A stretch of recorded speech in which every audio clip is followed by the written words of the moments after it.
everyone, my name is Tori Scholl, and for my research project I decided I wanted to research how new children's TV shows and excessive screen time affect their behaviors and attention spans. So we're going to start with TV shows. I'm going to put them into 3 time frame categories, from the 50s to the 80s, 90s to the 2010s, and right now. I'm going to start with the 50s to the 80s category, and some of the more popular teenage/children shows were Teenage Mutant Ninja Turtles, Zelda, Scooby-Doo, Care Bears, and Inspector Gadget.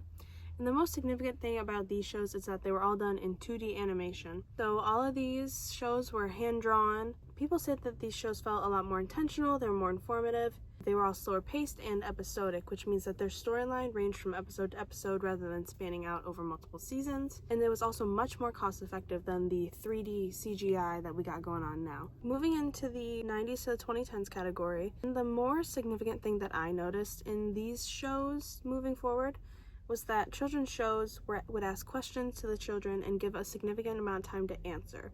So in an article by Go Mommy, they state that brain research shows that it can take preschool children up to 20 seconds to comprehend and answer a question. So that was one of the more significant things that I noticed. Some of the more popular shows in this era were Johnny Test, Danny Phantom, Teen Titans, Bubble Guppies, Sophia the First, and Backyardigans. Starting to get a mix of that 2D animation plus the 3D animation, like Sophia the First, Backyardigans, and Bubble Guppies. 3D animation offers a more realistic and immersive look to a show. It can do a lot more with lighting and textures, and it's just a lot more. It's also more expensive because of rigging and all that stuff that I can't understand. The shows start to become brighter, louder, more saturated with faster scene changes, and the storylines start to spread out.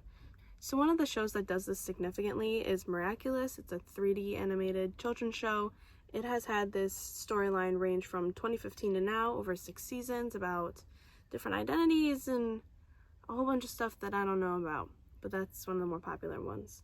Now for the now category, I want to talk a little bit about Cocomelon, which everyone and their mother hates, as do I, because it's annoying and overwhelming. This show is said to be very overstimulating because of its quick scene changes they can range from literally 1 second to, I think the longest is 6 seconds in entirety, which is insane. I decided for this project I was gonna watch, and I watched for about 2 minutes and got overwhelmed within 20 seconds. So I can't imagine how this is for a 3-year-old.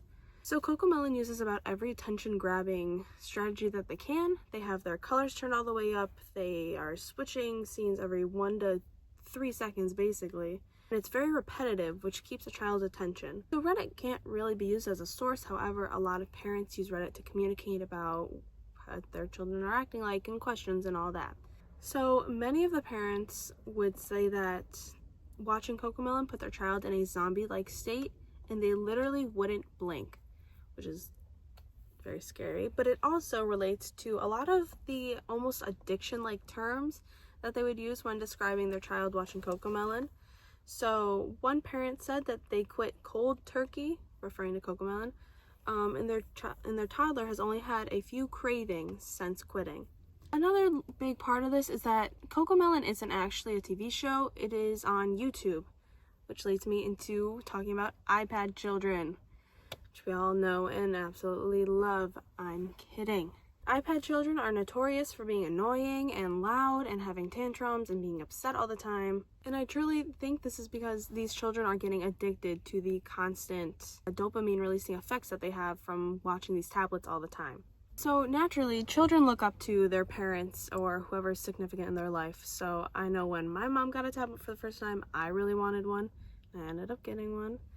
Parents.com defines the term iPad kid as children in Generation Alpha, those born between 2010 and today, who are seemingly addicted to screens. Now, many Gen Z children, young adults, have criticized parents for giving their children tablets. However, many of us don't even have kids, so who are we to judge? Through my research, looking up about iPad kids and just iPads in general for children, I noticed there were many more negatives than positives. So on brightcanary.io, they say some negatives of giving a child an iPad are excessive screen time, problems in social development, exposure to inappropriate content, limited physical behavior, risk of addictive behavior, and privacy concerns. Yeah, the negatives are not great. They are negatives. I've noticed personally, having a phone, my distraction is always on a 10. It's very difficult for me to pay attention in class. I have a hard time doing my schoolwork simply because it's boring and I don't get that dopamine rush like I do on my phone. Another big problem is the problems with social development. So if children have a constant dopamine rush literally in their fingertips, when they don't have that, they will have no idea how to act. They have meltdowns, crash out literally, they can get violent, and it turns into a mess, which leads parents to giving that back and just constantly feeding that addiction that they don't know they're giving their children. Now, although there are many negatives to giving a child an iPad, there are some positives as well. Depending on what kind of iPad you have and what kind of regulations there are so many educational things like Duolingo. I don't know what toddlers learning a new language, but they can. It's a developmental part of their life. It's easier when you're younger than when you're older. It can be used as distractment, like in restaurants, grocery stores, whatnot. Also, to keep in contact with long-distance family, like using FaceTime or Skype, and with family that lives in different states.